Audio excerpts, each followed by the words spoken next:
Good morning, Riders. I'm Gino. And I'm Garrett. Today's November 18th, 2022. It's been a very long week. But this month has definitely already flown by. Now let's pass it on to a piece by Fortune about World Kindness Day.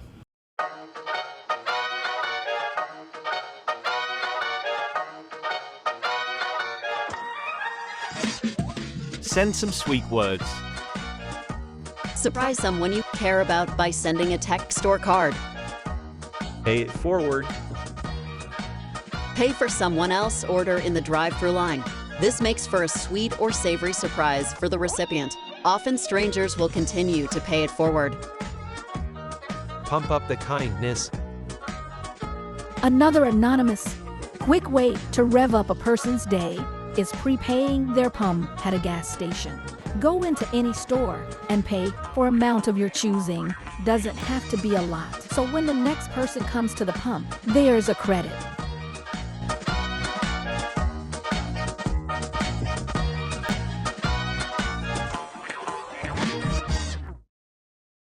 Thanks, Fortune. Those were some great ideas. Kindness can be contagious, so try to share some kindness over your winter break.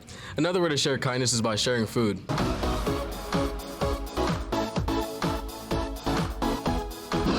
Good morning, Riders. Welcome back to this episode of Garrett's Grub. And we actually have a short week this week because we're only in school 2 days, and both those days happen to be half days. So on Monday, you guys will have assorted subs and sandwiches with assorted fruits and assorted vegetables. And the same thing on Tuesday, you guys will have assorted subs and sandwiches with assorted fruits and assorted vegetables. And Wednesday, Thursday, Friday, you guys are all on break, so enjoy the rest of your week. Go Riders. Thanks, Garrett. The last piece for this week's highlights are some cool information about spears. Spears. I'm down to hear more, I guess. Over the course of medieval history, what's the one thing that always seems consistent? Is it their armor, technique, perhaps the banner that they all fall under?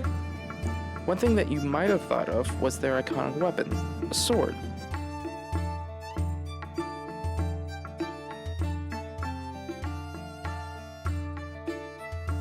The gladius, longsword, claymore, and many other variations of this iconic weapon has seen its way through many forms of media.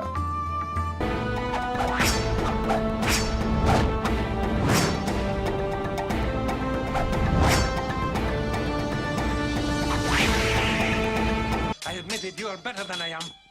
Then why are you smiling? Because I know something you don't know. And what is that? I am not left-handed.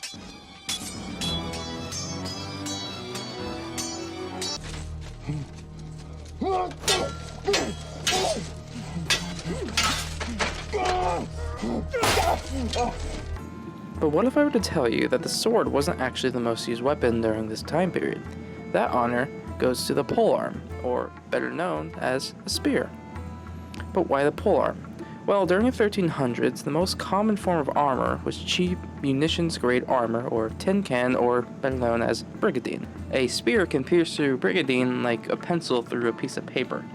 Additionally, the most common form of transportation, the only type of transportation, was horseback. Polearms dismounted horseback riders quicker than they could react.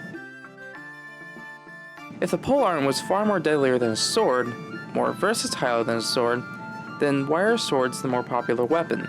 Well, one of the reasons were due to the popularity of swords and the variation on different cultures that they have. Ask any history nerd and they'll each all have their own favorite type of sword. Katana, rapier, gladius, cutlass, odachi, tanto, zweihander, khopesh, scimitar, kodachi, the long sword, the great sword, the Viking sword, arming sword, bastard sword, and the list goes on. Meanwhile, you have pike, polearm? No, I mentioned the polearm already. You got tridents. Those are cool. Well, I mean, they're not really spears. Can't really count that one. You see what I mean? Well, spears were far deadlier. They'll always be overshadowed by the sword. Thanks, Jacob. Definitely some interesting information I didn't know. Well, that's it, Riders. With this upcoming week, we will not have Rider News due to Thanksgiving break. And we hope everyone has a great week next week. I'm Gino. And I'm Garrett. And it's been Rider News.